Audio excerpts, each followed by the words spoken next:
Iceland is known for its breathtaking landscapes, from its black sand beaches to its mind-boggling glaciers. But it's also known for something else: elves. Well, not the kind that live in gardens and wave magic wands. We're talking about the hidden people. That's why they built fairy fences around their homes, just in case.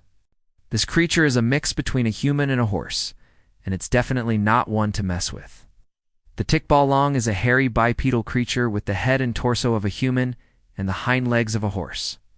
It's said to inhabit the forests of the Philippines, and it's known for its strength, speed, and intelligence. The tikbalong is a trickster figure, and it's known for preying on humans who enter its territory. It'll lure travelers off the path, leading them into dangerous situations, or even carrying them off into the forest to be devoured. To make matters worse, the tikbalong is said to be able to shapeshift, taking on the form of a beautiful woman in order to deceive its victims. It can also communicate telepathically, which makes it all the more terrifying. If you ever find yourself lost in the Filipino jungle and hear the sound of hooves and laughter echoing through the trees, just keep walking. You don't want to end up as tikbalong stew. They didn't want to risk angering one of these pint-sized powerhouses. From Icelandic elves to Filipino monsters, the world is full of strange and mysterious creatures. So next time you're out exploring, keep your eyes open and your wits about you. Never know what you might encounter. Now it's time to hear from you. Have you ever seen anything strange or unexplained while traveling? Let us know in the comments below. If you're planning a trip to any of the places we mentioned, be sure to do your research and pack accordingly. You don't want to get on the wrong side of a grumpy elf or a hungry monster. Thanks for watching, and happy travels. Of course, today we know that fairies aren't real, right? Wrong. Just ask anyone who's ever stepped on a fairy ring and gotten their socks knocked off. Or maybe that was just a really gusty day. Who knows? They're said to be nature spirits that dwell in rocks, mountains, and other natural formations all over the country. According to legend, they were the first inhabitants of Iceland and had been living there since before humans arrived. The belief in elves is so widespread in Iceland that it's considered normal.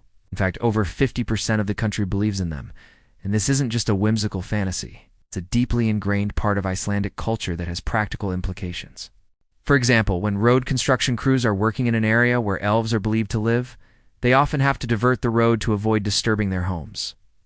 Believe it or not, these little diversions aren't just a fun quirk of Icelandic life. They're a way of showing respect to the hidden people and ensuring that humans don't disturb their sacred spaces. And it seems to be working. There have been no reports of angry elves turning up to cause trouble, be they just too busy brewing potions in their giant cauldrons or arguing with each other about whose turn it is to guard. Next up, we're headed to the land down under for a look at the Australian fairy. You might be thinking of Peter Pan's Tinkerbell, but we're talking about something a bit different.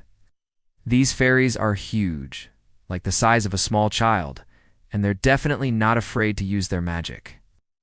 The Australian fairy is a mythical creature that appears in the folklore of many Aboriginal Australian groups. They're said to be the size of a small child and have magical powers that they use to help or hinder humans. Some fairies are benevolent, using their powers to heal and protect those who respect them. Others are more mischievous and are known for playing tricks on unsuspecting humans.